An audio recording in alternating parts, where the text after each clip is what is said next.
Mereka paling bullishnya sama BBCA berarti ya. Ini giliran si Timothy yang senyum. Gue juga awalnya, ini benar gak sih? Apakah dia akan benar-benar untuk naikin rekomendasi kemudian dia buy, atau kemudian juga malah sebaliknya dia jualan? Nah ini gue ada data yang menarik nih gue. Apakah Pak Rifan masih pakai leverage? Kalau kemarin petirnya udah keluar belum Zeus-nya? Masih gue masih pakai leverage. Itu mungkin gue udah pakai ya 60-70% lah udah pakai. Gila, gue jiper gila. Berani bro.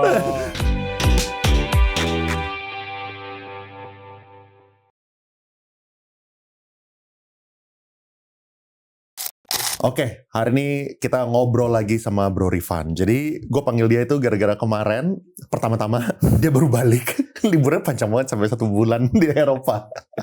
Jadi ada hot news Bro Rifan, podcast nggak bisa gitu kan. Tapi kemarin gue baca satu artikel, ini nih tulisannya nih, JP Morgan balik arah, target harga BBRI naik jadi segini gitu. Wah, pas gue baca kayak gini, ini kode keras buat BBRI atau kayak gimana nih, makanya orang yang paling senyum itu adalah Bro Rifan gitu kan. Kan BBRI.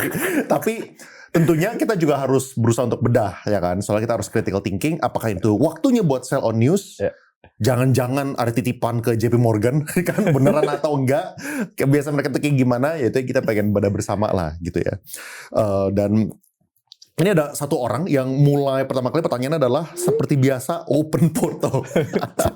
Ini yang pertama ya, by the way, ini kalau misalnya teman-teman nggak nonton podcast yang terakhir, jadi intinya Bro Rifan itu udah 12 bulan dia itu kagak udah open portal ya 12 bulan berturut-turut. Jadi kalau misalnya teman-teman mau lihat waktu market itu lagi naik dan waktu market itu lagi turun, harusnya kita ini satu-satunya yang menjalankan open portal selama 12 bulan berturut-turut secara transparan gitu kan. Dan gue udah pernah bilang berkali-kali ya, kalau misalnya ada teman-teman yang ingin juga, tapi minimal itu ya open portal, jangan portonya kalian itu jangan cuma buka 10 juta 50 juta gitu kan. Kalau misalnya gitu nanti 10 juta 50 juta kalau rungkat ngulang, 10 juta 50 juta ngulang gitu kan, nggak fair gitu ya. Minimal portfolio pribadinya di atas 50M, habis itu yang dibuka yang sizable gitu, itu baru oke lah kayak gitu. Open portal kan sebenarnya kita udah finish bulan lalu ya. Ya, bulan lalu kita udah share perjalanan 1 tahun. Cuman kalau misalkan ada yang nanya, gue sebenarnya belum prepare apa-apa sih, Bo. Cuman kebetulan tuh kemarin gue memang ada update secara berkala ke klien-klien gue yang udah mungkin lo join Juni. Kemarin juga gue udah share resultnya seperti apa. Ya mungkin gue bisa buka beberapa sih kalau misalkan mau gitu. Ya nggak apa-apa, gue sih open aja. Kalau penontonnya overpost meminta, ya udah gue akan siap gitu. Gue yang suruh stop lah, dia kayak cuek-cuek aja gitu. Ya kalau misalnya lo nggak keberatan sih ya gue oke-oke aja gitu. Cuman mungkin karena gue juga nggak siapin apa-apa, mungkin nanti ada beberapa hal yang kredensial, mungkin nanti gue minta tolong tim lo buat blur kali ya. Gitu. Oke, ini gue coba buka dulu. Nah ini jadi dia mulai itu di tanggal 6 Juni, which is mungkin seminggu kurang lebih bedanya sama lo. Dan dia finish juga di Juni 2026, jadi Juni 2025 sampai Juni 2026. Nah, dia waktu itu masuk juga kurang lebih sama lo, sekitar 1M yang porto awal-awal tuh. Nah, resultnya itu kurang lebih terakhir tuh sekitar 1 miliar 48 juta gitu. Jadi mungkin, nah ini mungkin gue langsung aja kali ya ke bawah. Nah ini, jadi kalau yang ini, klien yang ini dia secara net 1 tahun itu dia growth-nya itu sekitar 4,8% against IHSG yang mungkin di sekitar negatif 18 sampai dengan 19% gitu. Jadi ini, tapi ini masih per bulan Juni. Jadi kalau misalkan Juni ke Juni kan udah 1 tahun tuh, dia tutup buku kan. Nah habis itu dia lanjut lagi, dan top up juga. Dan sekarang gue agak lupa ya persisnya berapa, tapi ini kan kita podcast sekarang udah di akhir Juli ya, menjelang akhir Juli ya. Itu udah naik sekitar mungkin 2% atau sampai 3%-an lah dalam 1 bulan terakhir. Iya, I see.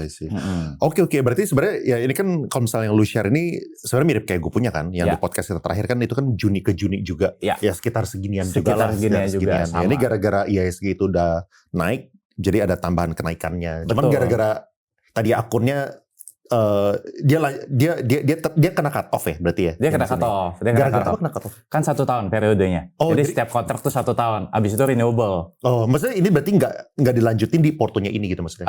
Yang di ini enggak. Jadi abis itu dia lanjut lagi dengan porto yang lain, tapi dengan double size. Oh. Gitu. Itu kehendaknya si klien. Gitu. Jadi dia pindah porto lah ibaratnya. Bener-bener. Enggak, maksud gue ini tuh berarti dia tuh kalau misalnya pakai aplikasi ini, itu tuh nggak bisa lanjutin ya, langsung dari awal sampai misalnya 1,5 tahun, 2 tahun. Bisa. Terus? Bisa, tapi dia kebetulan si klien yang ini menghendaki dia pindah porto, ya kan? Abis itu karena dia pengen dengan size yang lebih besar, jadi dia menghendaki untuk pakai nama lain. Oh, dia pakai nama lain. Pakai nama istrinya, gitu. Iya.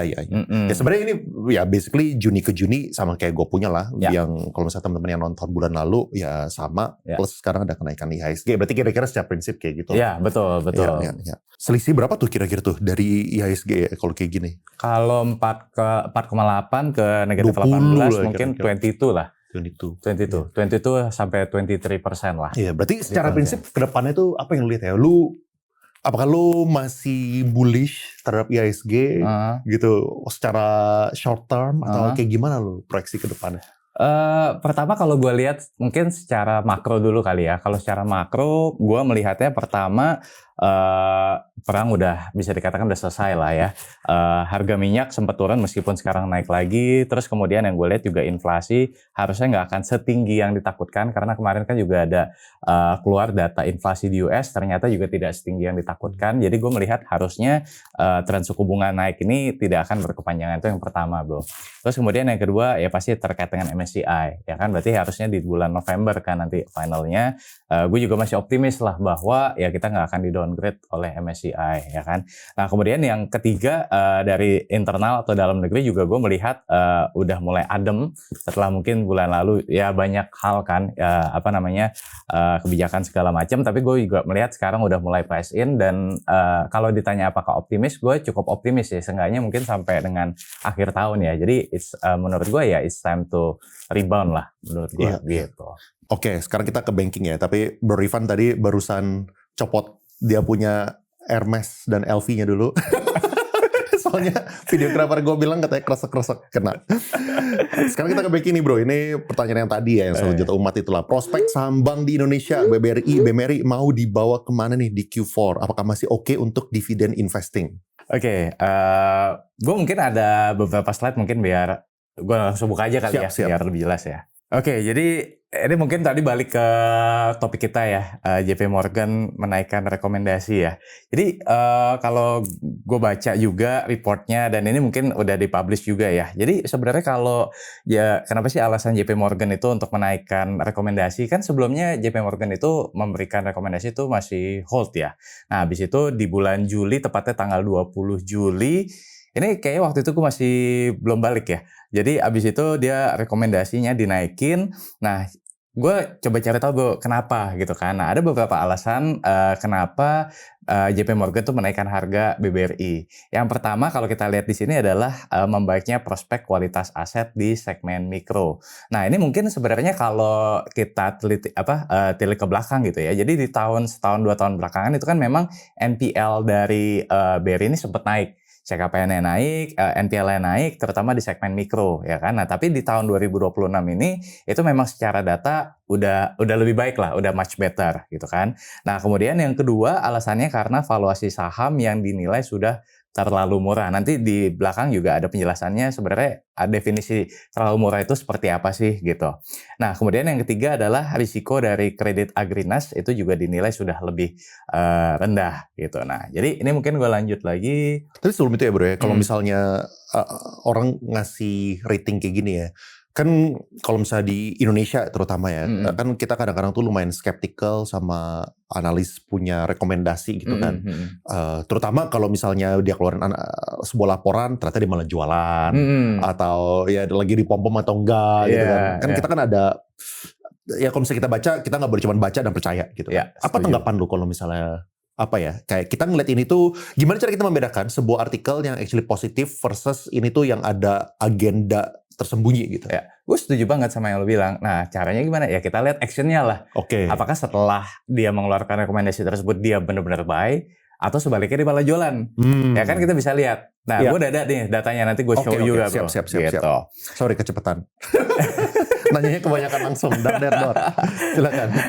Nah ini gue mungkin jelasin kayak gini dulu kali ya. Tadi kan gue sempat mention yang menurut JP Morgan valuasi dari BRI ini udah terlalu murah gitu kan. Nah kenapa? Karena dengan PE 7,3 kali dan PBV 1,3 kali atau 2,2 sampai 2,6 di bawah standar deviasi rata-rata. Nah menurut JP Morgan ini udah terlalu murah gitu loh. Nah kemudian juga mereka melihat bahwa di segmen mikro tadi perbaikan kualitas asetnya juga akan lebih baik. Kenapa? Karena ini kalau lo lihat lebih detail lagi nih, jumlah debitur mikro yang ditangani oleh setiap country itu menjadi 456 dari sebelumnya 528. Jadi artinya kayak lebih fokus lah, gampangnya gitu. Nah terus hal lain lagi yang gue coba highlight adalah nah ini, JP Morgan juga menilai berbagai program pemerintah seperti program MBG, pembentukan korporasi, mulai membentuk perbaikan arus kas masyarakat lapisan bawah. Nah jadi hal-hal inilah yang membuat si JP Morgan ini kemudian menaikkan rekomendasinya. Nah balik lagi ke pertanyaan lo tadi, gue juga awalnya ini benar gak sih apakah dia akan benar-benar untuk naikin rekomendasi kemudian dia buy atau kemudian juga malah sebaliknya dia jualan. Nah ini gue ada data yang menarik nih. Ini gue coba ambil data selama 1 minggu terakhir lah ya. Dari tanggal 20 sampai 27 Juli 2026 kemarin sore. Ya kan?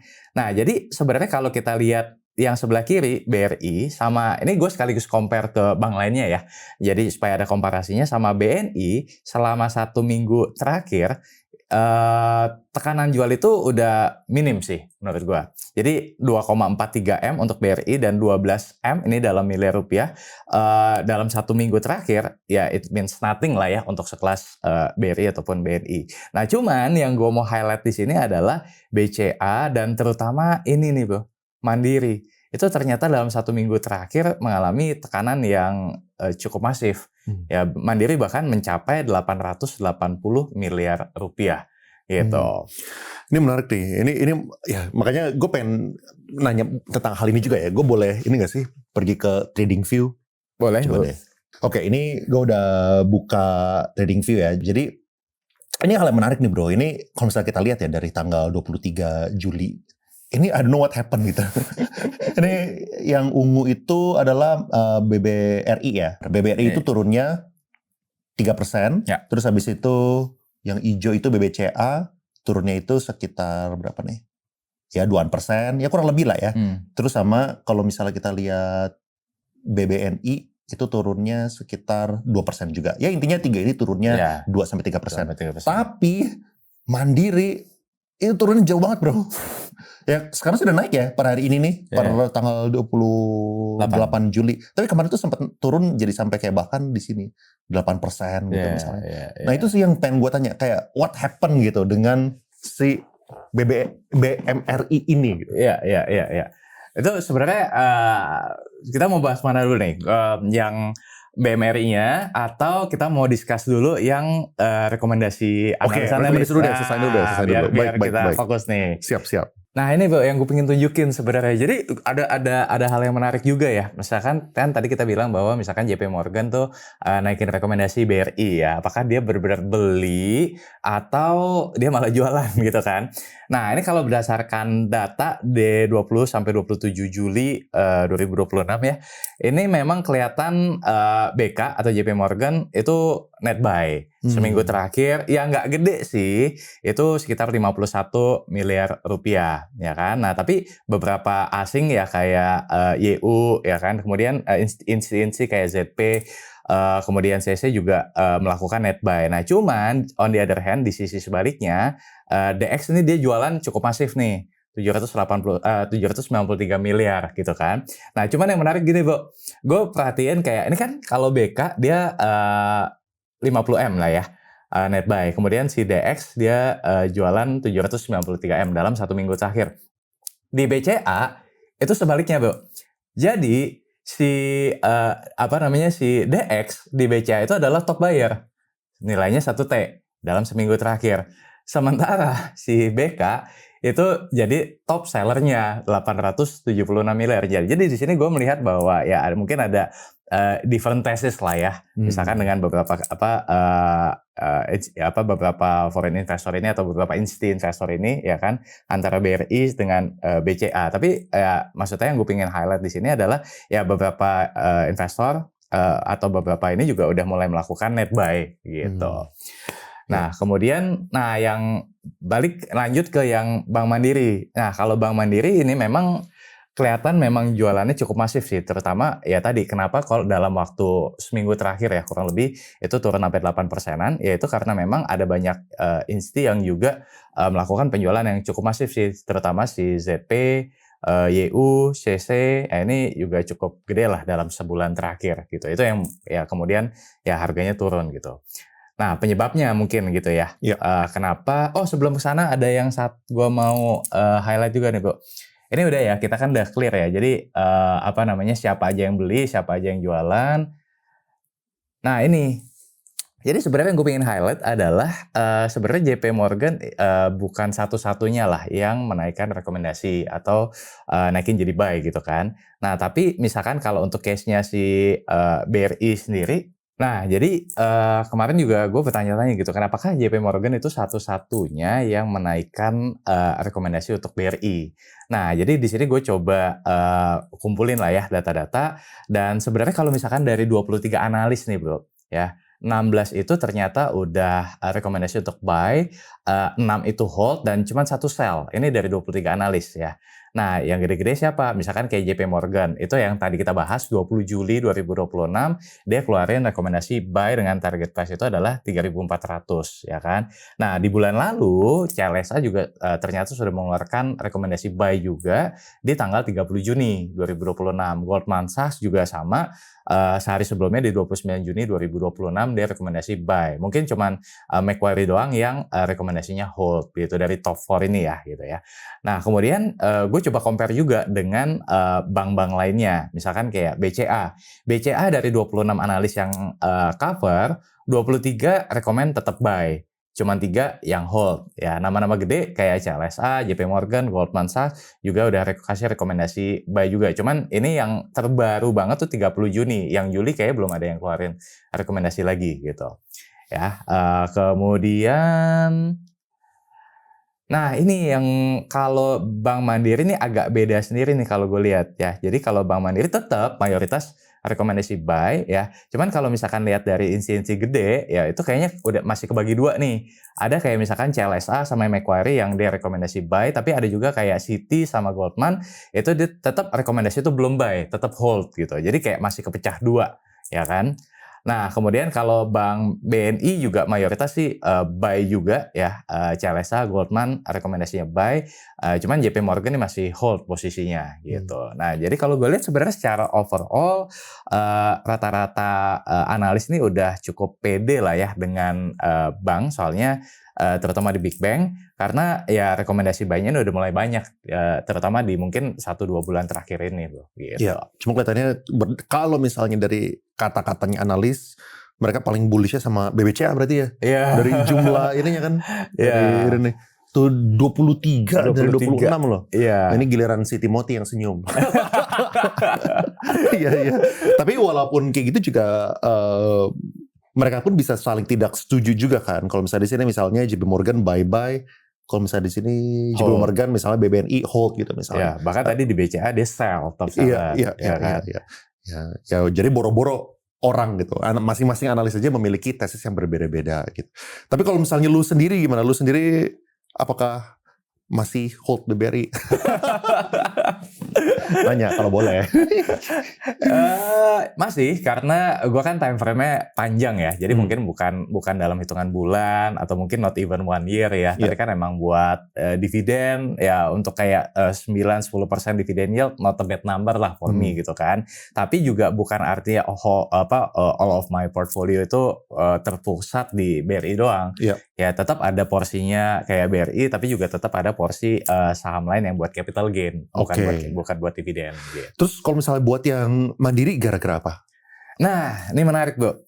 Jadi kemarin gue juga kaget gitu kan, kenapa kok mandiri kayak beda sendiri kan.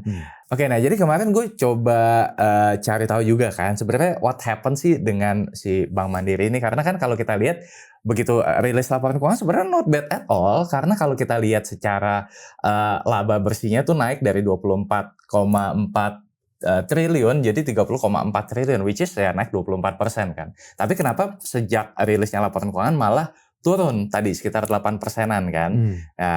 Nah, jadi gini Bro, gue coba kulik ya, apa sih yang terjadi dengan si Bank Mandiri ini. Nah, jadi gini, laba bersih naik 24%. Tapi kalau lo lihat secara dia punya pendapatan, itu ternyata mengalami penurunan. Nah, jadi gue baca gini Bro, ini 6M25, which is Januari sampai Juni 2025, gue compare dengan Januari sampai Juni 2026. Ya, meskipun si labanya naik, tapi ternyata kalau dilihat dari pendapatannya, itu turun dari 41,9 triliun menjadi 35,5 triliun. Oh, turunnya drastis juga ya? Turunnya drastis. Nah, drastisnya dari mana? Ini nih Bro, pendapatan syariah. Lo lihat kan? Dari 6,5 T jadi zero. Iya. Nah, ini nanti ada ceritanya lagi. Ngerti. Nah, pasti bank satu lagi. Nah, iya. Oke. Nah, on the other hand, ya kenapa kok bisa pendapatannya turun tapi labanya naik? Ya karena ada efisiensi dari biaya operasional dari 17,5 triliun, ada operasional yang efisiensikan jadi 12,9 triliun. Makanya kenapa meskipun pendapatannya turun tapi beban operasional turun, ya secara laba bersih tetap bisa naik. Nah, kita going ke sini nih. Kenapa kok si pendapatannya turun dari pendapatan syariah tadi ya? Mungkin beberapa udah nebak ya. Karena ya ini tadi BRIS. Ya, BRIS itu kan sejak Februari 2026 itu kan sudah tidak dikonsolidasi. Nah, jadi yang sebelumnya itu statusnya adalah sebagai entitas anak, ini menjadi entitas asosiasi. Jadi secara buku itu tidak masuk ke dalam pendapatan yang di atas ini. Ya, ini kelihatan dari mana? Ya, kelihatan dari sini deh, menjadi entitas anak sampai dengan tanggal 31 Januari 2026 dan sejak tanggal 1 Februari 2026 menjadi entitas asosiasi. Nah, makanya secara pembukuan tuh berubah. Nah, tapi pertanyaannya adalah apakah dengan demikian BMR ini jadi jelek kasarnya gitu kan? Nah, ini yang perlu perlu diedukasi menurut gue. Jadi sebenarnya nol tadi itu bukan benar-benar hilang loh, tapi cuma pindah pos doang. Karena kalau entitas anak dengan entitas asosiasi itu memang pencatatan akuntansinya beda. Nah, jadi it's a matter of accounting statement aja gitu. Karena pendapatan dari BRIS tadi tidak dikonsol, melainkan hanya dicatat sebagai, kalau di akuntansi itu ada namanya laba dari entitas asosiasi dan penyertaan saham pada aset BMRI. Jadi sebenarnya masih ada, cuman nggak dikonsol di di yang atas tadi gitu. Tapi kalau lo lihat di catatan kaki gitu ya, 45 pendapatan operasional lainnya dia masih masuk sebenarnya si BRIS ini gitu kan. Dan ini gue coba pakai common size analysis Bro. Jadi kan kita kalau di fundamental tuh suka lihat kayak common size analysis kan, untuk lihat sebenarnya ada yang berubah nggak sih story dari perusahaan gitu kan. Nah, ini kalau gue fokuskan pada kredit gitu ya, penyaluran kreditnya, itu sebenarnya meskipun BRIS ini udah tidak dikonsol lagi, tapi tidak mengurangi common size dari si kredit tadi, penyaluran kredit. Nih, kita lihat ya. Jadi di 12M 2025, ini per Desember 2025, total kredit dari penyaluran kreditnya si Bank Mandiri terhadap total asetnya itu 63,7%. Nah, 6 bulan berselang setelah BRIS ini sudah tidak dikonsol lagi, sebenarnya penyaluran kredit itu masih di angka sekitar 63% ya, cuman turun 0,7% lah dari sebelum dikonsol. Nah, jadi artinya apa? Dari total aset yang kita anggap ini 100% ya, penyaluran kreditnya itu masih 63%. Jadi artinya sebenarnya ya penyaluran kreditnya masih berjalan seperti masih bertumbuh lah kasarnya seperti itu kalau dilihat dari si common size-nya ya. Nah, hal lain yang gua juga lihat gitu ya, sentimen lainnya selain tadi pendapatannya turun, ini ada beberapa rasio perbankan yaitu seperti CASA. Ya, CASA itu kayak rasio dana murah. Si Bank Mandiri ini turun ya ke angka sekitar 69,19% dari yang kalau di tahun sebelumnya itu 77,77%. Nah, jadi CASA itu kan gini, rasio dana murah dibandingkan dengan total dana pihak ketiga.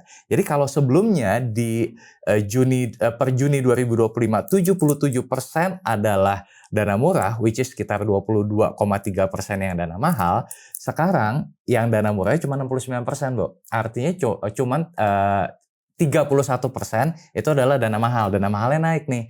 Jadi kalau misalkan dana mahalnya naik, ya investor nih atau pemegang saham nih ngelihat hal ini berpotensi membuat si cost of fund Bank Mandiri ini naik. Nah, kalau cost of fund-nya naik, ya mungkin market melihat ini ada kemungkinan nanti labanya turun nih di masa yang akan datang, gitu. Tapi kalau misalnya itu ya bro, itu tuh tren yang cuman terjadi di Mandiri atau lo lihat di overall industri? Gara-gara orang makin teredukasi, ya kan mereka nggak mau cuma taruh di banknya doang, mereka minimal sampai taruh di deposito atau mereka minimal taruh di reksadana, apalagi rupiahnya itu melemah segala macam. Lu lihat itu trennya unik di Mandiri atau across the board? Unik di Mandiri sih. Oh, gitu. Unik di Mandiri karena memang problemnya ada di situ tadi, ya kan. Nah kalau yang lain tuh sebenarnya yang gue lihat itu relatif udah meningkat. Kayak mungkin yang gue inget ya, kayak BRI itu sekarang CASA-nya itu dari 60 sekian itu naik ke 70-an. Jadi malah trennya itu kok lucu ya? Gitu loh. Jadi turunnya gara-gara apa ya Mandiri? Kenapa? CASA turunnya gara-gara apa ya? Apakah ada specific case kayak gitu ya? Specific reason kah? Atau nggak tahu? Ya sebenarnya kalau ini ada di kanan. Nah ini menarik nih. Jadi kenapa si Mandiri ini secara CASA-nya itu turun gitu ya? Karena ada yang di sebelah kanan nih, Bro. Jadi yang sebelah kanan ini adalah DPK-nya si Mandiri. Nah jadi sebenarnya kenapa CASA-nya itu turun? Karena ada efek dana SAL. Mungkin kalau kita ingat kan Menkeu Pak Purbaya kan waktu di akhir 2025 kan menggelontorkan dana gitu kan. Nah ini si Bank Mandiri ada kena dampak dari sana kalau gue lihat, tapi dampaknya itu lumayan signifikan gitu. Nah jadi sebenarnya high base. Jadi di 9 months 2025 nih ya, ada namanya deposito pihak berelasi yang tadi tuh penyaluran yang 200 triliun itu. Sebelumnya itu cuma 64,5 triliun. Ya, dengan adanya dana tambahan tadi itu naik jadi 200 triliun. Makanya kenapa di 12M 2025 ya CASA-nya itu kan 70%. Sebelumnya malah lebih tinggi lagi, ya kan. Nah, begitu sekarang udah didistribute segala macam, udah normalisasi, ya kan. Dia turun nih CASA-nya ke 69%. Jadi kalau ditanya apakah ada pergeseran, ya lebih karena ada efek dari si dana SAL tadi ke Big Bank gitu. Nah, cuman kalau misalkan kenapa BRI tadi nggak turun gitu ya, karena ya mungkin lebih banyak orang yang dia dapat dana pihak ketiganya lebih besar juga lah gitu. Iya. Sebenarnya tapi ya kalau misalnya tadi masalah yang BRIS tadi deh ya, itu secara teori harusnya kan tidak ada dampaknya terhadap dividen yield segala macam kan, seharusnya kan. Harusnya tidak. Soalnya kan itu kan cuma masalah accounting doang. Masalah accounting dari atas pindah ke tengah. Betul. Gitu. Nah berarti penurunannya itu yang lu lihat ini apa? Apakah yang lu lihat ini apa? Cuman sekedar optics? Jadi orang lihat, oh gila omsetnya turun. Omset turun sampai sekian, dia udah double digit percentage kalau misalnya kayak gitu kan. Atau lu lihat ini emang secara fundamental itu ada yang berkurang juga dibandingkan periode sebelumnya. Yang mana menurut lo? Kayak optics kah? Atau emang secara fundamental ini ada sesuatu yang lebih dikhawatirkan dibandingkan dengan periode sebelumnya? Gue sih lebih ngeliatnya sebenarnya lebih ke optics ya. Karena kan ini hal yang baru kan. Maksudnya yang tadinya ada pendapatan dari BRIS tadi di atas tiba-tiba jadi nol. Orang jadi nggak ngerti gitu. Jadi nggak ngerti. Wah ini kok pendapatannya kayak kita dagang lah. Tadi ya misalkan dapatnya 10 juta per hari. Tiba-tiba jadi 5 juta. Seolah-olah begitu kan. Padahal mungkin cuma... Karena masih ada transferan. Iya. Ada lain. Masih ada yang say thank you 5 juta nih. Cuma udah gak masuk ke accounting gitu misalnya. Iya. Oke. Orang kan kayak mungkin nggak semuanya paham tentang accounting ini kan. Iya. Gitu. Itu satu sih yang gue lihat ya. Cuman ya mungkin ada juga yang tadi tuh even kayak tadi misalkan kita bilang JP Morgan perlu ke BRI tapi dia jualan di BCA, mungkin juga tadi kan kalau gue balik lagi ke slide yang sebelumnya ya, Bro ya. Nah, bisa jadi ya yang jualan ini kan balik lagi nih siapa? ZP, YU, CC. Ya bisa jadi mereka memang ada pertimbangan lain atau mereka juga ada consideration lain atau apa gitu kan yang membuat ya akhirnya mereka memutuskan untuk jual gitu loh. Soalnya kalau misal orang-orang kayak mereka kan ya mereka pasti ngerti lah. Kayak masalah bridge segala macam, mereka bukan yang nggak ngerti gitu kan.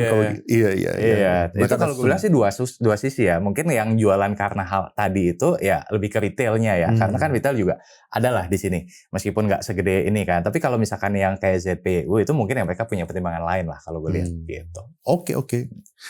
Terus apakah Pak Rifan masih pakai leverage? Kok kemarin petirnya udah keluar belum Zeus-nya? Mereka pengen tahu nih bro, lu beli sahamnya masih pakai petir atau enggak? Sorry, tapi sebelum kesana, yang bagian mandiri apakah udah selesai atau masih ada penambahan? Udah sih, itu yang gue pengen share. Gitu. Iya. Ya, jadi kalau gue masih pakai leverage ya. Gue juga belinya bertahap lah. Jadi setiap misalkan ada koreksi ya gue beli, setiap ada koreksi gue beli ya kan. Jadi sekarang mungkin kalau dari leverage-nya mungkin sekitar mungkin dari total kan kita kan misalkan leverage itu kan ada kuotanya lah ya. Misalkan kayak XM gitu ya, sekian miliar misalkan. Itu mungkin gue udah pakai ya 60-70% lah udah pakai. Gila. Tapi gue masih sisain 30%-an lagi.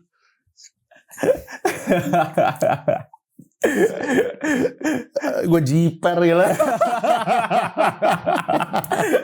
Berani bro. Tidak rekomendasi NFA ya, not financial advice. Garis bawah italic gue bold. Balik ke masing-masing. Cuman yang gue pikir itu bukan cuman di bank ya. Gitu. Bukan cuma di banknya. Jadi bukan semuanya patirnya dipakai buat di BRI enggak. Iya kan Bro Rifan kan ya untuk portfolio teman-teman bisa lihat lah kayak historical portfolio nasabahnya aja kan relatively terdiversified lah gitu. Jadi kalau misalnya kalian berasumsi dia masuknya ke satu saham itu sesuatu yang menurut gue unlikely to happen gitu. Yes, cuman tetap aja bro gue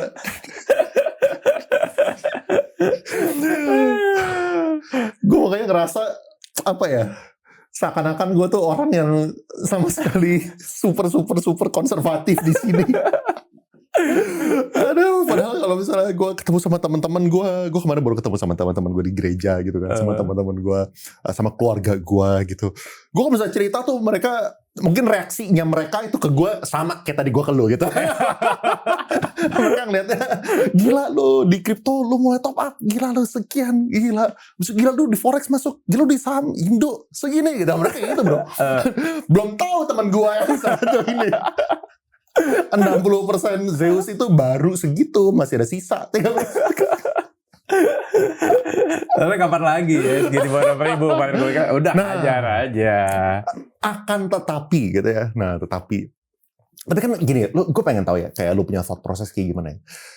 Gue sangat setuju sekarang IHSG itu di angka yang discounted lah, kayak based on historical segala macam. I think in all metrics kita tuh secara value good lah gitu kan. Nah tapi kan ada beberapa concern yang di luar kontrol kita. Misalnya kayak kemarin, unfortunately kita ada sebuah surprise, yaitu Gubernur BI mundur. Habis itu minggu lalu kita ada another surprise, yaitu eskalasi dilakukan sama Amerika sama Iran, which ternyata per kemarin mereka mulai deeskalasi lagi, ya kan? Gonjang-ganjingnya si kakek Trump itu emang yang paling tidak bisa berubah. Ini adalah what I'm saying. Terus ketiga juga MSCI, dan MSCI itu kan masih bulan November. Nah, therefore dan MSCI ini belum tentu November berarti dia unfreeze dan kita udah balik seperti BAU business as usual tahun lalu kan. Bisa aja mereka freeze berlanjut segala macam gitu. Lu ada concern gitu gak sih? Atau gue yang cuma overly concern? Atau gue sebagai orang yang konservatif mikirnya kebanyakan gitu? Kayak gimana gitu? Kalau gue orangnya lebih ke risk and reward ratio-nya, Bro. Jadi I believe, gue setuju misalkan kita tuh masih banyak lah risknya kan, mulai dari geopolitik lah, mulai dari internal lah, currency, segala macam. Itu menurut gue tetap masih ada risk tersebut gitu kan. Cuman on the other hand, gue juga ngelihat rewardnya. What if? Jadi gue pakai kayak what if skenario gitu. What if kalau misalkan sekarang kan terutama di first half ya, itu udah all of the sentiment negatif itu udah keluar ya. Nah, gue belajar dari pengalaman, let's say misalkan kayak last year, itu kan juga semua sentimen negatif itu keluar kan. Dan apa yang kita bisa lihat di second half itu adalah market kemudian rally, ya kan. Nah, gue nggak mengatakan bahwa, second half 2026 ini pasti akan rally lagi mencapai all time high lagi, no. Tapi yang gue lihat adalah downside-nya itu udah mulai terbatas. Nah, jadi kalau gue sebagai investor tuh gue akan melihat downside ini udah seberapa besar. Nah, ketika kemarin di IHSG di bawah 6.000, menurut gue itu udah super discounted. Ya kan, dengan valuation yang sekarang itu di 12 kali PE, menurut gue itu udah bukan undervalue lagi, udah cheap tulisannya kalau di trading view gitu kan. Jadi gue mikir dengan valuation cheap ini, Oke, seberapa besar lagi nih downside-nya? Menurut gua sudah lebih terbatas. Nah, tapi kan chip aja belum cukup ya. Gua melihat juga apa nih katalis ke depannya. Nah, katalisnya apa? Ya satu tadi yang gue sempat mention. Menurut gua mungkin kemungkinan untuk Indonesia di downgrade ke MSCI unlikely menurut gua gitu kan. Terus kemudian tadi ya kok kakek Trump yang kadang agresif, kadang dia deeskalasi lagi, menurut gua juga market udah mulai terbiasa lah dengan gayanya tersebut ya. Dan kemudian yang lebih lebih ini kan yang ketiga ya, yaitu dari dalam negeri ya, kebijakan-kebijakan pemerintah segala macam.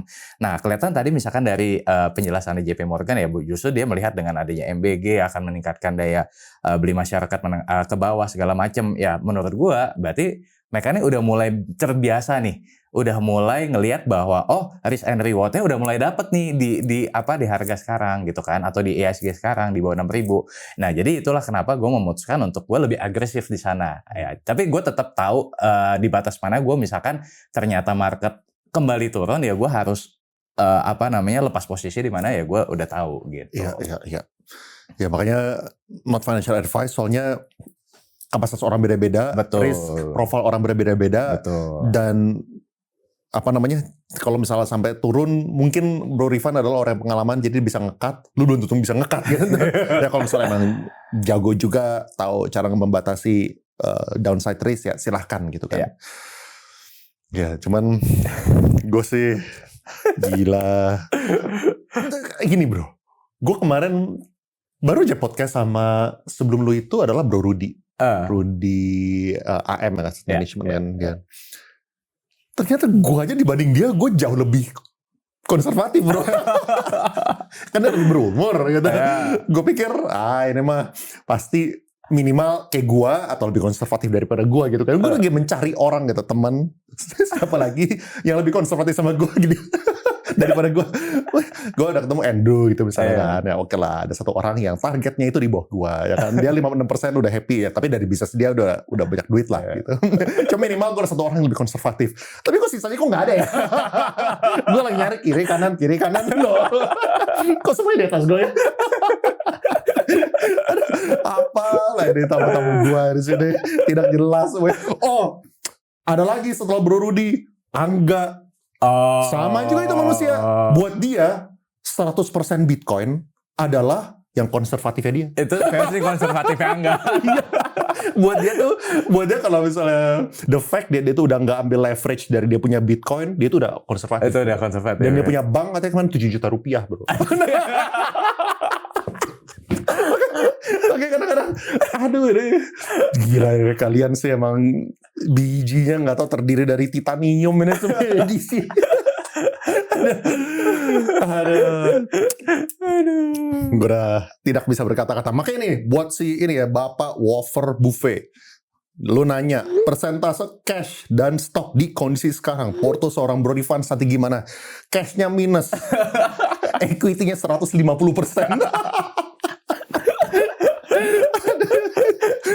Aduh, orang gila. Kayak sebenarnya gini, mungkin gue lurusin dikit. Sebenarnya kalau bilang cash minus sih gak juga ya, karena gini. Bukan tapi ini, misalnya ya, misalnya. Lu kan 100% di equity sekarang, benar sih? Enggak. Mungkin kalau di equity mungkin 75%. 70%. 70%. 70%, habis itu udah pakai 60% leverage. Itu berarti udah 100 lebih persen, bro. Oh enggak, kan jadi tetap gue masih ada buffer yang 25% ini nih, yang di another instrument. Ya kan? Tapi kan itu kayak gue sebagai safe inilah ya, yang buat yang return yang moderate kan. Nah, jadi misalkan kayak plan, ya ini kalau misalkan versi gue adalah planningnya kalau misalkan emang ternyata nanti turun lagi atau segala macam, gue masih punya buffer ini nih. Jadi nggak akan yang sampai over leverage gitu menurut gue. Gue tetap ada hitungannya gitu. Oh, lu berarti 25% cash lu lah bisa dibilang. Iya, gampangnya gitu 75% stok. Terus berarti kan lu pinjem duit dari yang 75% ini dari 75 kan? ini kan. Ya buat ini. Gitu. Nah dari 75 ini katakanlah misalkan dapat berapa nih gitu kan. Misal 75 dapat setengahnya, berarti kan tambah 30 lagi. Tambah 30 berarti lagi. Berarti kan sebenarnya lu punya equity position udah 110% gitu misalnya. Betul. Kan. 110%. Gitu. Tapi kan kalau dari 30 ini gue masih punya 25 atau 30 di sini. Iya kan. Iya. Gitu kan. Karena Iya benar. Hebat sih. Lu kadang-kadang kalau misalnya kayak gitu ya deg-degan gak sih? Misalnya IHSG, misalnya Gubernur BI kayak gitu. Lu deg-degan gak tahu lu kayak lu udah tahu gitu misalnya. Kalau itu enggak sih. Enggak, yang tertekan itu misalkan yang emang masif ya menurut gua. Ya perang lah. Itu kan menurut gua skalanya global ya, masif lah ya. Terus kemudian yang kebijakan itu kan skalanya memang nasional ya. Jadi tapi kalau menurut gua kayak kalau misalkan kayak Gubernur BI turun, ya menurut gue sih nggak terlalu, menurut gue ya gitu. Jadi gue mencoba untuk mengukur kayak yang tadi gue bilang, oke, dengan gue pakai petir tadi gitu kan, risk and reward ratio-nya dapat nggak nih? Nah kalau menurut kalkulasi gue dapat gitu. Karena gue juga tipikal yang gini bro, gue agresif ya kalau misalkan emang waktunya atau menurut gue momentumnya itu pas. Kenapa misalkan kan sebenarnya kalau ditanya IHSG turun itu kan udah dari bulan apa pas? Benar. Dari Januari udah turun. Iya, terus turun gitu kan. Tapi apakah di IHSG 8.000 sweet spot? Menurut gue belum. Itu kita podcast beberapa waktu itu kan gue sempat ini malah kayak lu inget gak yang waktu gue bilang, oh iya kan lu bilang masukin aja bos, gue bilang jangan bro, tahan.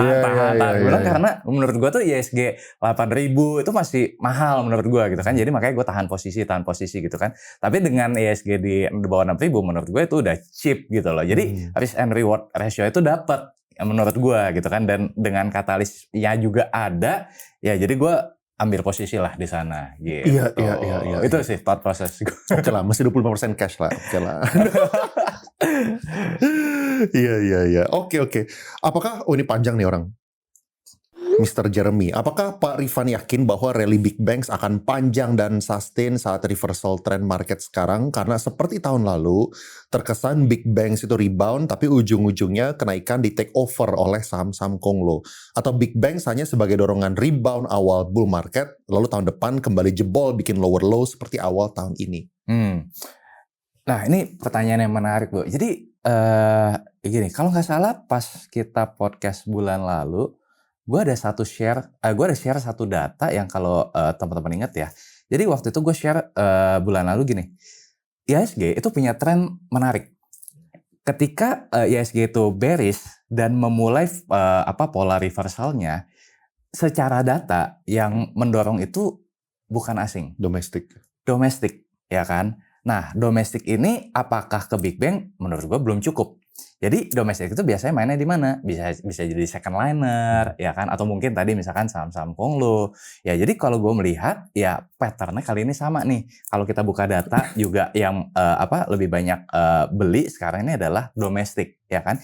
Jadi apa yang mendorong rebound dari 5.500 kemarin ke sekarang mungkin 62, 63 domestik, ya kan? Tapi ada satu poin di mana asing ini akan mulai masuk, Bu. Asing itu kan sebenarnya mereka nggak butuh yang paling murah. Mereka butuhkan kepastian, mereka butuh kenyamanan. Nah, pada satu titik ketika mereka melihat sudah mulai nyaman, which is bisa jadi mulai dari yang kita discuss tadi, ya, mulai dari JP Morgan menaikkan rekomendasi, pelan-pelan situ tuh.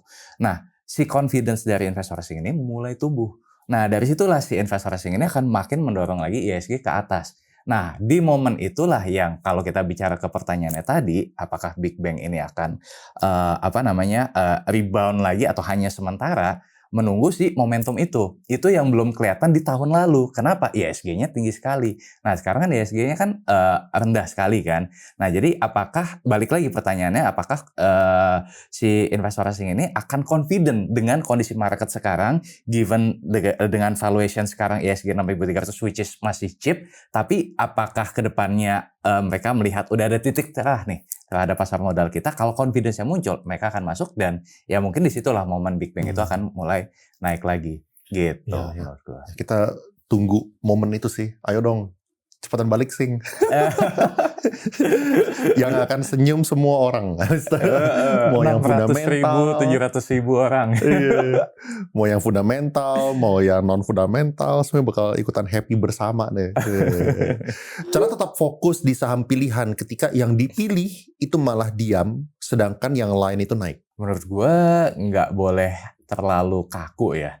Ya kalau misalkan emang saham pilihan kita diem, saham lain naik, tapi artinya jangan FOMO juga ya. Maksud gue kalau lo lihat ada opportunity di saham lain yang emang naik, tapi valuationnya masih good enough atau fair enough, ya pindah lah. Karena emang berarti kan momentumnya di sana gitu. Jadi jangan hanya terpatok pokoknya gue pilih satu ini aja tapi nggak naik-naik. Ya kan lo bisa split kok. Ya kan, apalagi kalau misalkan dana kelolaannya belum terlalu gede, itu kan lebih gampang kok. Ya kan buat pindah-pindah. Cuman mungkin kalau dana kelolaannya gede kan agak lebih susah ya untuk move-nya gitu. Tapi menurut gue tetap kalau misalkan emang ada opportunity yang lebih menarik di saham lain ya kita switch lah gitu. Karena bisa jadi market itu kan unik kan. Kita berpikir bahwa pilihan kita benar. Tapi kan market itu bukan cuma kita. Market itu kan ada sekarang mungkin jutaan investor yang bisa jadi nggak menilai hal yang sama dengan kita. Ya berarti ada yang salah nih dengan hipotesa kita ya. Maka nggak ada salahnya membuat kita switch ke saham lain gitu. Pertanyaan berikutnya nih bro, bandingin saham-saham komoditi yang sehat dan kuat. Ya komoditi ya. Kayak gue juga mungkin ada tim gue juga ada riset ya. Bahkan kalau di tim gue itu kan ada suka bandingin ya, kayak misalkan kayak bank, perbandingannya seperti apa, call seperti apa, komoditi seperti apa. Nah ini gue mungkin bisa share ke lo, tapi gue coba cari dulu ya datanya. Siap. Nah jadi ini kemarin gue coba discuss sama tim ya, sebenarnya ada ini beberapa saham komoditi ya. Misalkan kayak ada Aman, ada INKP, ada Inco yang sebenarnya secara valuasi itu masih menarik dan punya growth story yang beda-beda juga gitu bro. Jadi misalkan kayak ada Aman, ada INKP, ada Inco. Nah di sini gue coba misalkan kalau dari kayak hal-hal yang kuantitatif, misalkan gue ukur dari GPM, NPM, ROE, PE, PBV-nya. Nah ini gue bikin perbandingan lah kayak yang kita bikin di Big Bang kemarin gitu bro kurang lebih. Oke. Terus kalau misalnya kayak gitu berarti ini kan apakah ini bisa, ini kan cuma sebuah snapshot. Cuma sebuah snapshot misalnya nih, sekarang si Aman gross profit marginnya 42%, net profit margin 20%, ya kan. ROI-nya itu 11% gitu kan. Nah, tapi kan untuk kita lihat apakah sebuah sahamnya ini menarik atau enggak, kita juga harus bandingin gimana dia dengan sebelumnya gitu kan. Apakah misalnya ternyata Aman jangan-jangan GPM sebelumnya 60% misalnya, nggak salah ngomong doang ya. Sekarang 42% jelek dong jadinya dong gitu kan. Nah itu kayak, iya emang story-nya apa? Apa yang lu lihat dari sini? Ya, jadi gini, pertama adalah kenaikan harga komoditas. Ya, jadi kayak Aman dengan tembaganya, INKP, Inco itu juga rata-rata harga komoditas sekarang lagi mengalami kenaikan kan. That's why makanya kenapa gue look into ke saham-saham komoditas juga.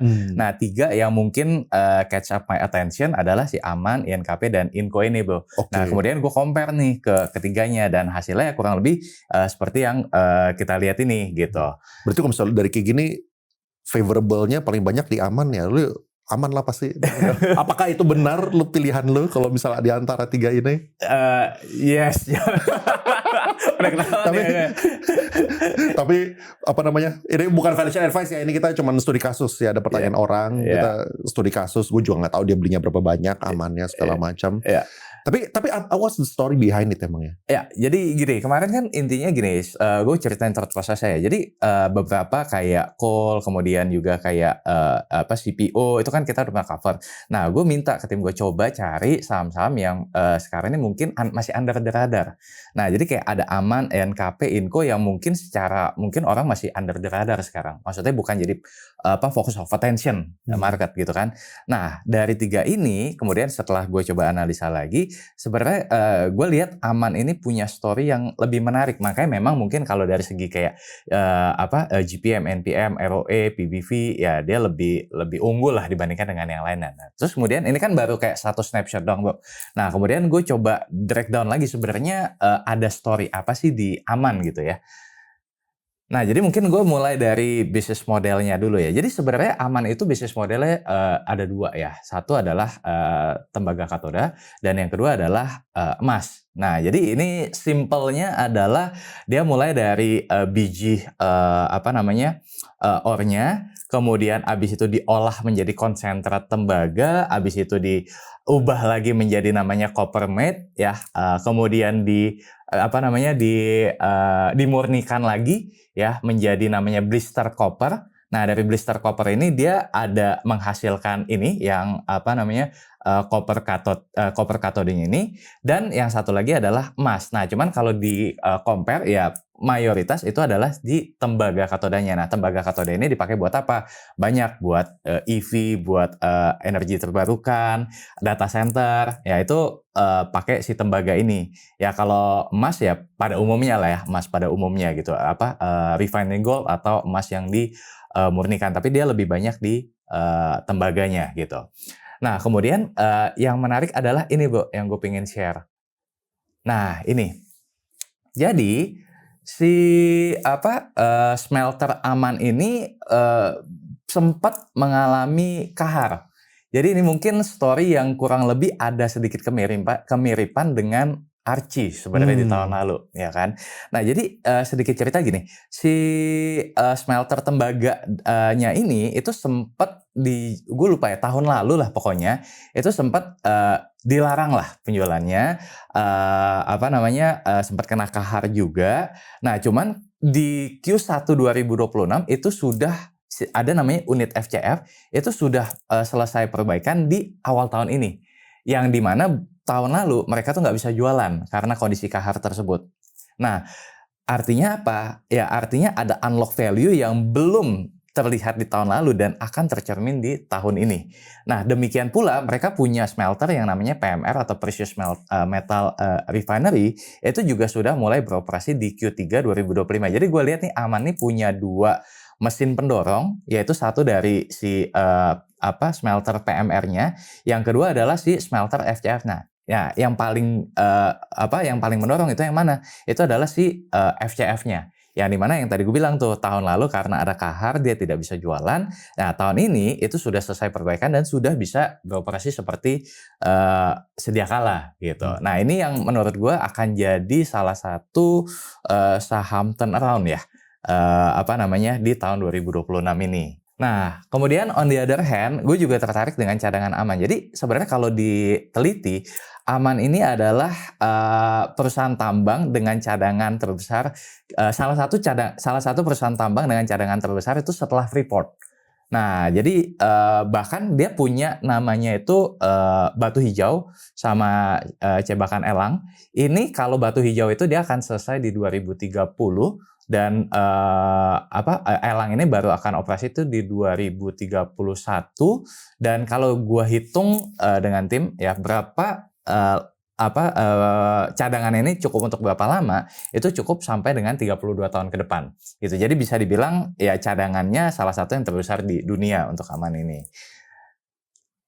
Nah, pertanyaan berikutnya adalah investment tesisnya apa nih? Kenapa misalkan gue memilih untuk ke Aman gitu ya? Pertama adalah percepatan elektrifikasi. Jadi kita tahu bahwa di bulan Maret, April terjadi perang. Dan ketika terjadi perang, harga minyak meningkat drastis, ya kan? Nah, ketika meningkatnya harga oil, itu justru meningkatkan awareness nih, gue lihat, ke setiap negara untuk mulai mempercepat adaptasi untuk elektrifikasinya tadi. Nah, jadi dengan misalkan perang udah mulai mereda, ya harga mulai turun, ya elektrifikasi ini menurut gue akan lebih cepat lah ke depannya gitu.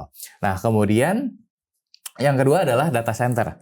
Nah, kita tahu sekarang juga zamannya AI boom, ya kan? Nah, AI boom ini diikuti oleh data center, ya menurut gua udah pasti akan mendorong pertumbuhan pesat pada demand tembaga. Karena tembaga atau koper itu adalah salah satu komoditas yang paling dibutuhkan untuk data center tadi, gitu. Nah, ini sedikit gambaran lah mengenai pertumbuhan data center, ya. Nah, kemudian yang ketiga adalah transisi renewable energy yang tadi sempat gue mention ya. Ini juga akan ikut mendorong peningkatan demand pada tembaga atau copper. Nah, yang menariknya Bro, yang keempat nih, peningkatan demand dengan supply-nya itu ternyata nggak berimbang ya. copper atau tembaga itu adalah salah satu komoditas yang dimana pertumbuhan demand-nya itu lebih tinggi daripada pertumbuhan supply-nya. Jadi ibaratnya akan terjadi yang namanya defisit copper. Nah ini yang membuat ya harga akan cenderung meningkat dari waktu ke waktu. Nah jadi seenggaknya dari tesis-tesis ini pertama gue melihat bahwa Aman ini salah satu calon ya menurut gue turnaround company. Karena kan harganya juga sempat dari 7.000, 8.000, I think ya kemudian turun 50%, 60% ke 3.000 something kemarin ya kan. Ya mungkin baru belakangan-belakangan ini harganya mulai rebound lagi ke area 4.000-an gitu.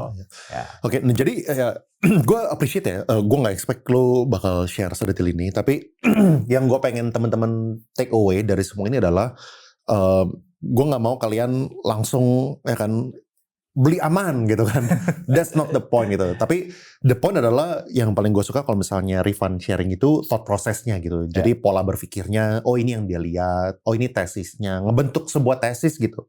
Bahwa tesisnya ini bakal bener atau enggak, ya itu lihat nanti. Dan pasti kan Bro Rifan juga udah mempertimbangkan kalau misalnya nanti sampai turun kayak gimana, kalau misalnya sampai naik kayak gimana, dan point entry-nya pun juga pasti bakal berbeda. Dan lu belinya kapan juga bakal berbeda gitu. Maksudnya dua saham yang sama-sama naik, satu orang itu bisa untung, satu orang bisa rugi, tergantung dari kapan belinya gitu kan.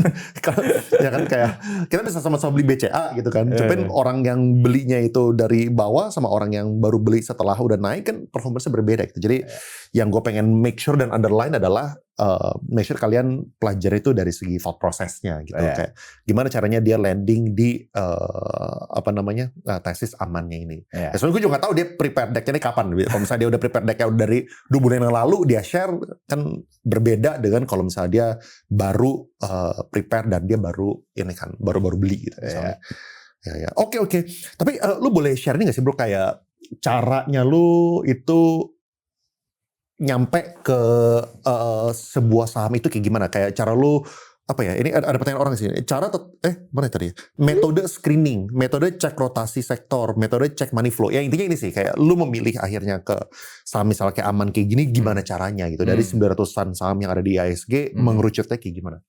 Oke. Jadi mungkin lebih ke research framework-nya ya. Jadi mungkin kalau gue bisa share research framework-nya, jadi gue punya kalau di gue tuh ada research framework, mungkin gue share sedikit kurang lebih kayak gini lah. Jadi gue tuh tipikal investor yang sebenarnya suka dengan pendekatan yang namanya top down analysis, bro.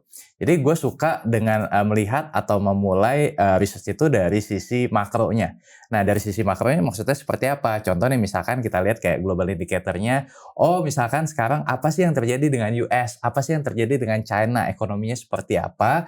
Ya, terus kemudian misalkan kayak suku bunga sekarang trennya itu turun atau naik. Kemudian misalkan dari segi geopolitiknya segala macam. Nah, gue tuh suka memperhatikan hal-hal tersebut karena gue percaya bahwa makro itu punya substantial effect ke pemilihan saham nantinya. Nah, jadi gue akan mulai dari situ dulu. Nah, kemudian gue combine juga dengan dalam negeri nih, domestiknya. Kita punya currency seperti apa, kita punya BI rate seperti apa, kondisi dalam negeri ekonomi seperti apa. Nah, jadi gue coba combine dari global sama dari makro. Nah, dari situ gue biasanya punya satu tema, bro. Apa nih, gue mau di tahun 2026 ini, misalkan tema investment gue nih akan fokus kemana?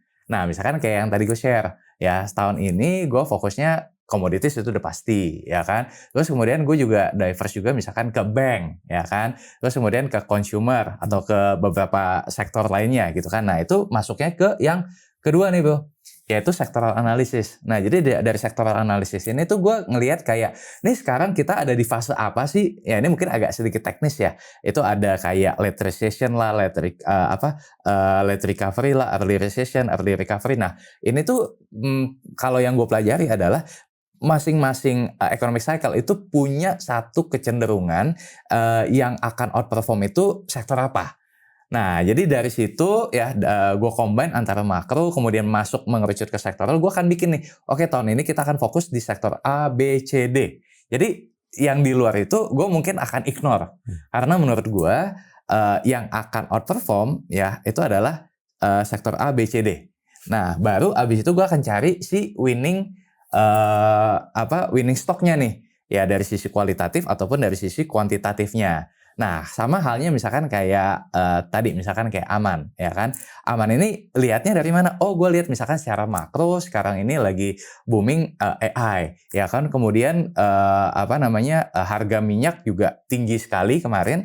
Ya, berarti kan ini akan mempercepat elektrifikasi yang tadi gue mention, ya kan? Nah, dari situ gue mengerucut nih. Oh, berarti apa nih ya kalau misalkan data center ini dibutuhkan, apa yang akan diuntungkan, ya kan? Apa yang akan menjadi beneficial commodities-nya? Nah, salah satu yang gue lihat adalah tembaga yang sekarang mungkin masih under the radar gitu kan. Kalau orang kan bicara coal, CPO segala macam. Nah, gue lihat tembaga ini bisa jadi salah satu yang diuntungkan, ya kan? Nah, dari situ gue juga coba tadi kan top down itu bro. Nah, kemudian gue coba cross check lagi dengan bottom up-nya. Oh, misalkan kayak tadi gue cerita, oh tahun lalu dia sempat kahar nih. Makanya kenapa kinerja Aman itu sempat turun tahun lalu. Dan dengan misalkan tadi smelter FCF-nya tadi udah mulai operasi di Q1 2026 dan segmen smelter PCR-nya juga udah operation lagi di Q3 2025. Menurut gue nih, ya itu akan nge-boost performanya di 2026 onwards. Nah, jadi thought process gue adalah mulai dari top bottom, habis itu gue cross check lagi dengan bottom up-nya. Nah, barulah ketemu misalkan saham yang menurut gue oke itu apa gitu. Ya. Jadi bukan lihat harga 50 perak itu murah, 5.000 itu mahal, bukan gitu ya? Kita udah lewat lah, fase-fase itu. Kalau misalnya kita masih ada gitu sih gue udah pusing deh. Gitu. Oke, ini ada orang yang nanya nih bro, market kan lagi murah nih kok. Apa pendapat Bro Leon dan Bro Rifan?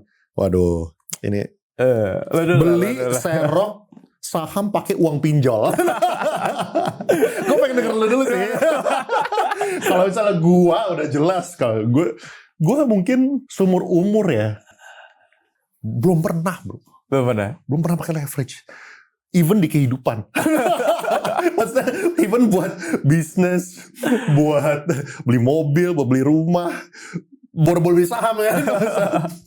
Gue belum pernah pakai leverage, jadi apa ya, gue terlalu ya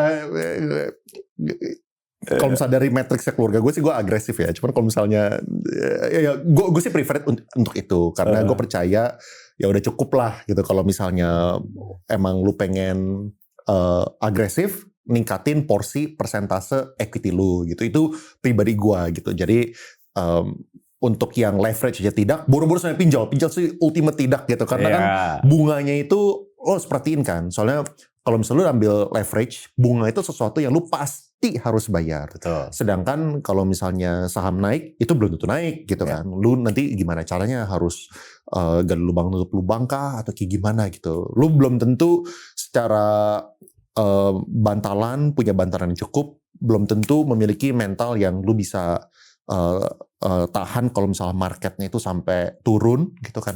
Soalnya Bro Rifan aja tadi kalau misalnya gubernur BI cabut gak deg-degan gitu. Kalau misalnya gue lihat gubernur BI itu aja sampai nge-consider, ini market swing otomatis kan. Soalnya IHSG kan juga kena bro. IHSG kena berapa? Lupa gue 1-2% gitu misalnya. Ya belum tentu orang yang financially itu tuh fully leveraged, apalagi sampai ambil pinjol dengan bunga 30-40% bisa tahan dengan psikologis itu. Takutnya nanti malah affect lu punya pekerjaan gitu kan. Jadinya nggak bisa tidur dengan tenang gitu. Kalau gue sih kayak gitu ya. Jadi gue bahkan kalau bisa tolong lah, jangan ambil pinjol untuk saham gitu, tolong. Gimana bro? Gue juga sama sebenarnya kalau pinjol sama sebenarnya harus all in gitu kan. Enggak. Tenang kawan-kawan. Ya gimana? Kalau pinjol sih jelas enggak lah ya. Maksudnya itu kan bunganya selalu tinggi kan. Tapi kalau leverage itu kan sebenarnya lu bisa nego sebenarnya sama sekuritas. Ya, berapa sih bunganya yang lu dapat range-nya? 8-12%. 8% murah banget bro. Setahun. 8% murah banget bro. Ya kan? Dan dia kan nggak pakai bukan kayak KPR kan, nggak pakai provisi, nggak pakai. Apa ya? Jaminannya ya saham lu aja. Betul. Soalnya misalnya kalau misalnya lu ambil KPR bank ya, teman-teman tahu. Misalnya mereka ngecas itu misalnya let's say 8%. Tapi kan not exact 8%, ada biaya tambah-tambahannya lah biasanya lah.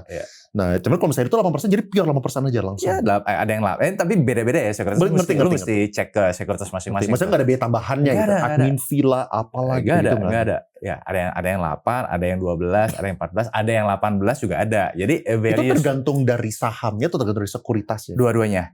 Jadi sekuritasnya punya kebijakan seperti apa, sahamnya juga akan dilihat haircut-nya berapa. Jadi misalkan lu punya asetnya 10M, enggak berarti lu dapat 10M, bisa jadi haircut-nya kecil, lu cuma dapat berapa gitu. Jadi haircut itu juga ngaruh. Nah, saham kan menentukan haircut-nya berapa persen. Ya. Tapi kalau misalnya saham apakah menentukan bunganya juga?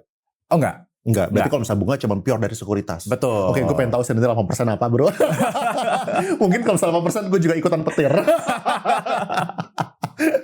Di yang lain gitu. Ya gue gak tau pakai buat apa sih, belum tahu sih. Cuman ya 8% murah banget. Iya, ya kan nggak setinggi pinjol lah, ya kan? Iya, kalau misalnya pinjol bisa sampai 40%, nah, 50%, 60%, bro. Itu kan nggak masuk akal. 8% sih nggak masuk akal. Ya kan, tapi kalau misalkan 8, ada yang 8, ada yang 12, ada yang 14, ya itu mungkin yang di range itulah ya, gitu. Ya jadi sekarang tanyaannya gini, kayak lu believe gak misalkan dalam waktu X bulan ke depan atau misalkan dalam waktu setahun ke depan ya saham itu bisa naik lebih dari 8%, ya kan? Ya gue kan hitung-hitungan bodoh-bodohannya gini aja, misalkan ada saham kasih dividen yield 8-10% misalkan. Berarti kan dividen itself udah bisa cover buat si si bunganya tadi. Ini pikiran bodohnya aja ya. Iya. Terus misalkan dengan harga yang sekarang udah murah banget, belum ada katalis positifnya nggak supaya harga sahamnya bisa naik nih. Kalau misalkan menurut conviction kita atau menurut analisa kita, ini chance-nya atau kemungkinan atau probabilitasnya untuk naik ini cukup besar, ya kan? Ya berarti kan itu ada yang balik lagi yang gue selalu tekanin gitu, ada risk and reward ratio-nya. Ya jangan sampai juga misalkan pakai petir tapi buat beli saham yang dipucuk. Berarti kan risk and reward ratio-nya kebalik, negatif gitu kan. Tapi kalau misalkan harga di bawah, lo lihat ada perbaikan, lo lihat misalkan dari segi money flow-nya, udah mulai ada money flow nih. Atau misalkan kalau gue lihat dari segi fundamentalnya, udah mulai ada turnaround story-nya nih, ya kan. Harga sekarang misalkan very cheap, ya kan. Berarti kan lo bisa berpikir bahwa risk and reward ratio-nya dapat nih, ya kan. Dengan time frame yang memang juga ya jangan sampai mingguan juga ya, tapi lo at least menurut gue ya 6 bulan atau 12 bulan ke depan gitu loh. Jadi gue akan lihat time frame 6 bulan sampai 12 bulan ke depan, ini kemungkinannya besar nih buat naik. Nah itu gue berani untuk mengambil risiko itu gitu. Tapi kalau menurut teman-teman, ya gue sepakat dengan yang tadi Bro Leon bilang gitu.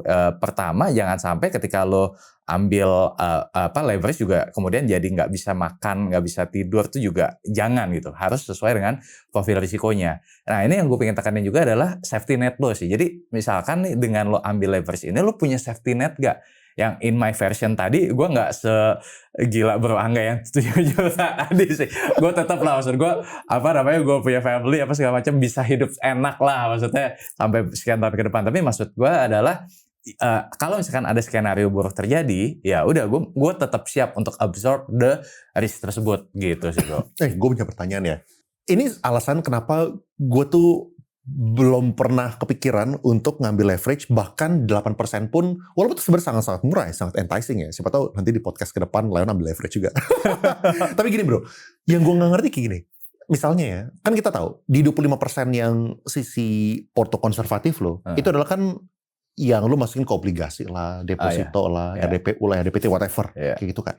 Dan pasti kan expected return lu dari yang lu punya porto konservatif, berapa sih range-nya? Paling 4%, 5% gitu kan. Namanya juga konservatif gitu kan.